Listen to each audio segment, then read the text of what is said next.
Okay, getting started with session 3, shifting upstream. So I always picture those Alaskan salmon, swimming up up against the current, working so hard to reach their destination. And then I think about those bears eagerly awaiting to catch each in their mouth and how hard they're working too. And that image, it's like the perfect analogy for moving our public health and, in your case, nutrition, moving all of that work upstream, right? It's more challenging, and sometimes we feel like we're being eaten alive. And why is that? It's because working upstream is doing adaptive challenge work. And remember what I said about cooking the conflict, right? Adaptive work is complicated, it's non-linear, and because there's so many different ways to approach it, there's often conflict. It's also messy and layered, and it takes having a good handle on change management to feel supported as you lead others through. You may have heard of other analogies as well, like an iceberg. The little tip that you see above the water is only a very small inkling of what the underlying cause really is. We use that analogy a lot with structural racism, and I've worked with a lot of organizations that are trying to do a lot of dismantling of structural racism in their business practices. And then also we've heard of fish dying in the lake because the quality of the water source is bad. And if we don't fix the quality of the original source, then we're going to have dead fish in the lake. That's another upstream analogy we hear a lot. So why do we take on this hard work? Well, it's actually not your job to solve the complex problem. And I oftentimes tell that to leaders, not just to make them feel better, but honestly, I feel like a lot of us hold that on our shoulders all the time, that it's our responsibility to figure out how to fix it, how to solve it. Our job instead is to make sure that our people are focused on the right questions and that we're maximizing their strengths to generate the best ideas to move forward. So here's our socio-ecological model that many of you are quite familiar with.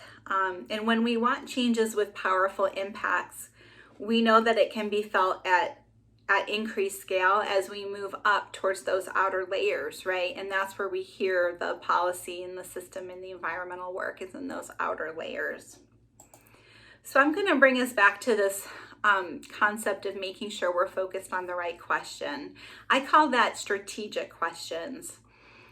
Making sure that we're asking the right ones, and are they strategic enough? And how do we know? Well, we have some criteria to help us understand if strategic questions are, if our question in fact is strategic. So if you're working with a group and you think you've got your handle on what your adaptive challenge problem is, and you know what question it's addressing, ask yourself the following questions. Does the question allow for more than one right answer? If it does, that will show you that it's authentic.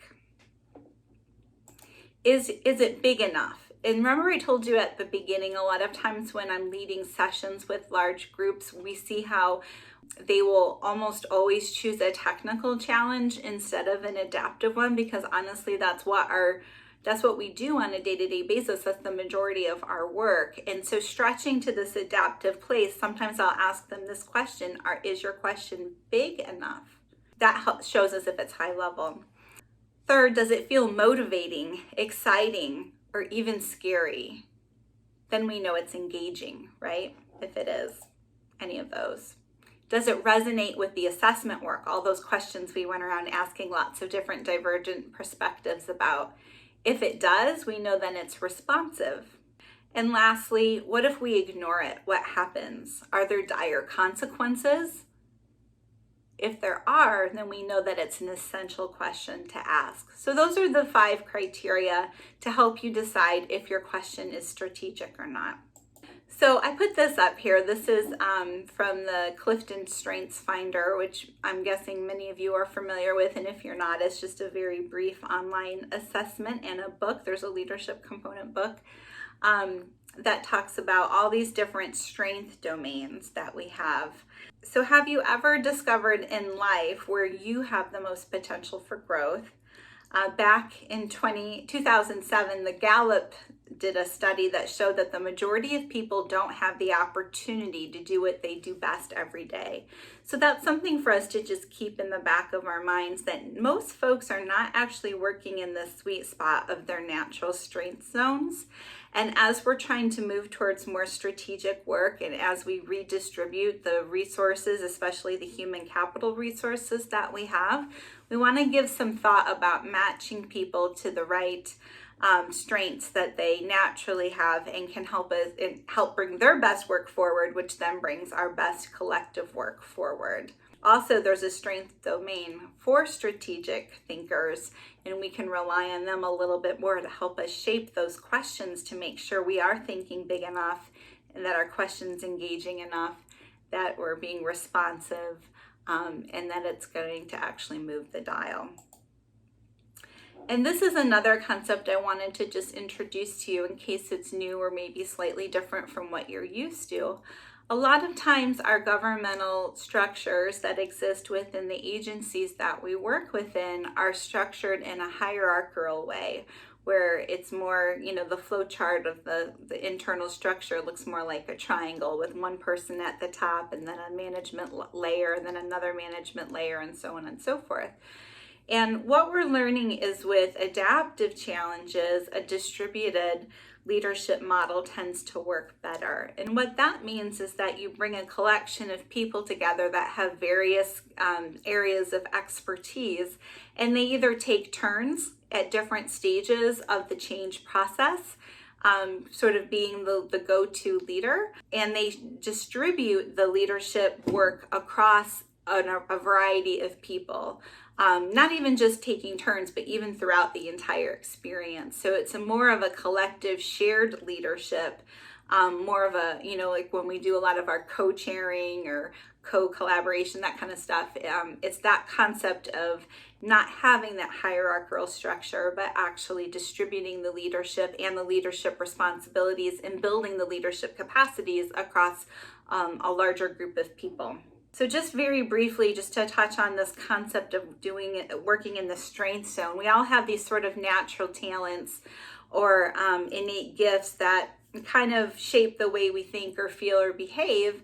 And then they become strengths when we add lots of practice and lots of repetition and lots of development into them.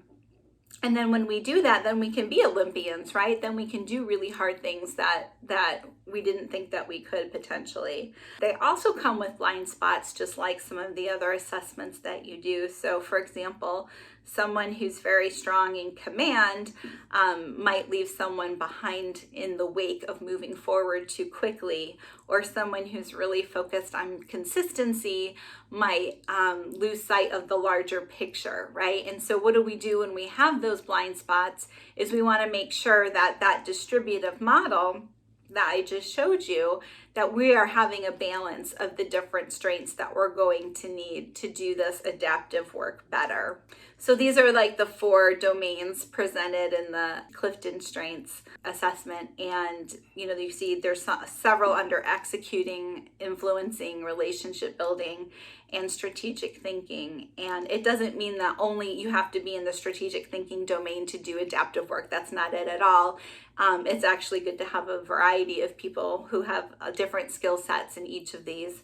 And one of the things I notice a lot in public health is that we don't often have a ton of people in that influencing domain, and that sometimes derails us in doing large-scale adaptive change because it's really hard for us to get that influence and that messaging right, especially at the very, very high levels across different sectors and through advocacy work, getting things done.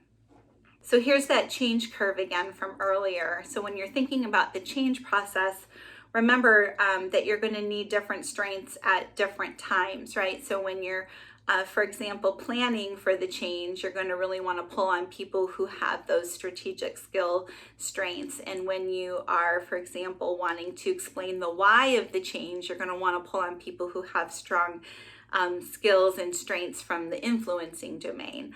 And then when you're moving through resistance and people are struggling and are having those emotional human responses to change, the people who are strong in relationship building can be very, very helpful then. And then finally, when we get to the stage of implementation and getting some structure around how we're going to get things done and how we're going to develop pathways to get from A to B, that's when folks who are really strong in execution are going to be really helpful to us. So just thinking of it like that is also, I think, a little bit helpful. Because when we look at all of the strengths in that distributed leadership model, we can see that we have people with a lot of strengths in different areas that we can pull on in different parts of the change process when you're doing hard, complex things. That's where we're going to stop for this one.